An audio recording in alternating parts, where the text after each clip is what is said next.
எனக்கு என்னம்மா breakfast lunch? உனக்கு அம்மா வா, ரொம்ப நாள் ஆயிடுச்சு சமையல்லாம் காமிச்சு சமையல் வீடியோலாம் போட்டு.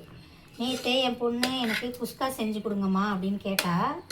இது செஞ்ச வீடியோவும் நான் எடுத்திருக்கேன். இது குக்கரில் செய்யலை, சும்மா மூடி போட்டு தான் செஞ்சேன். என் பொண்ணுக்கு அதாவதுங்க ஸ்கூலில் படிக்கிறாங்க பார்த்தீங்களா பிள்ளைங்க, அவங்களுக்கு கூட அந்த தாய்மார்களுக்கு கூட 2 மாதம் ரெஸ்ட் இருக்குங்க.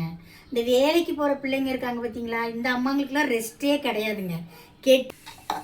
உண்மை தானே? கமெண்ட் பண்ணுங்க எல்லாரும்.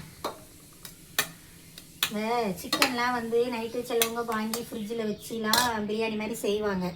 எனக்கு அதெல்லாம் கொஞ்சம் பயம் பார்த்துக்கிடுங்க, ரொம்ப பயமாக இருக்கும். ஏன்னா சிக்கன் மறுநாள் சாப்பிடக்கூடாது, அது நல்லது இல்லைன்னு சொல்கிறாங்களா. அதனால் அவள் வீட்டுக்கு வரும்போது சாப்பிட்டுக்கிற மாதிரி எதனாலும் செஞ்சு கொடுப்பனே தவிர கறியெல்லாம் வாங்கி வச்சுலாம் செஞ்சாங்க.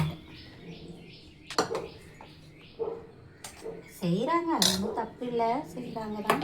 நமக்கு ஒரு பயம் வேறு. முட்டை இன்னைக்கு என் பொண்ணு காலையிலைக்கு இதைத்தான் திங்க வேண்டியிருக்கு.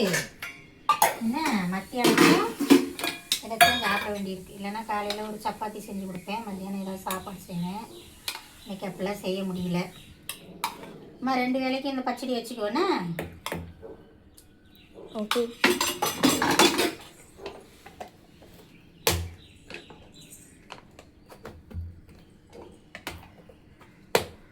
பேக் வச்சுருக்கேன்.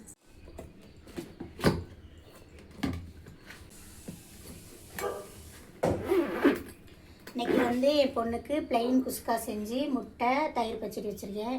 நீங்களாம் என்ன லஞ்சு பசங்களுக்கு கட்டி கொடுத்தீங்கன்னு கமெண்ட் பண்ணுங்கள். தேங்க்யூ.